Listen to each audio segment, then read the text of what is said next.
Everyone, আজকে আমি দেখাবো তোমরা কীভাবে ইজি ওয়েতে একটা পারফেক্ট এবং সুন্দর অর্গানাইজার বানাতে। তো প্রথমেই আমি তোমাদের ভালো করে কার্ডবোর্ডটা দেখে নিয়েছি, আর এখানে কিন্তু আমি সাইডটা একদম ত্রিভুজ করে কেটেছি। দ্বারা তোমাদের দেখিয়ে ফেলছি এবং এটা কিন্তু রাফ হয়ে গেছে।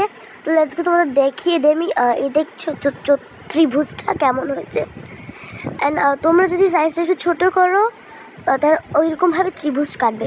এখানে আমি আমার ফেভারিট কালার পেপার দিয়ে যেটা ফুললি কভার করে নিয়েছি। তোমরা চাইলে গ্লিটার শিট দিয়েও কভার করতে পারো, তা ওইটাতে আরও বেশি সুন্দর লাগবে। তো এখন একটু কেমন খালি খালি লাগছে না, মানে কেমন একটু ডাল লাগছে। তোমরা একটু আমি স্টিকার অ্যাড করবো। আর তোমরা যদি চাও একটু ডার্ক কালার হাইলাইটার অথবা লাইট কালার হাইলাইটার একটু ডিটেলিংও করে দিতে পারো। এখানে আমি আমার ফেভারিট স্টিকার চুজ করে নিয়েছি, স্টিকারের শিট। আমি এখানে 2 শিট স্টিকার ইউজ করেছি। তো দেখতে পাচ্ছ আমি এখন আমার স্টিকার লাগিয়ে ফেলবো। তোমরা যদি চাও তোমরা কিন্তু ডিটেলিংও করতে পারো। তো দেখো আমার কিন্তু এই স্টিকারগুলো অনেক ভালো, তাহলে তোমরা কিন্তু স্টিকারগুলো ইউজ করতে পারো। অ্যান্ড অফকোর্স চ্যানেলটা সাবস্ক্রাইব করতে কিন্তু ভুলবে না।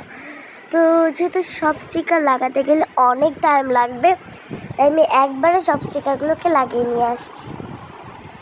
আমার কী সুন্দর স্টিকারগুলোকে লাগানো শেষ, এবং আমার কিন্তু সব কিছু অর্গানাইজ করে তোমাদের দেখানোর জন্য সব কিছু অর্গানাইজ করে ফেলেছি।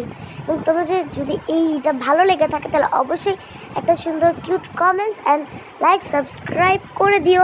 এবং এরকম আরও ভিডিও দেখতে চাইলে অবশ্যই কিন্তু কমেন্টসে বলতে হবে, এবং তোমরা শেয়ারও করে দিও। Bye bye.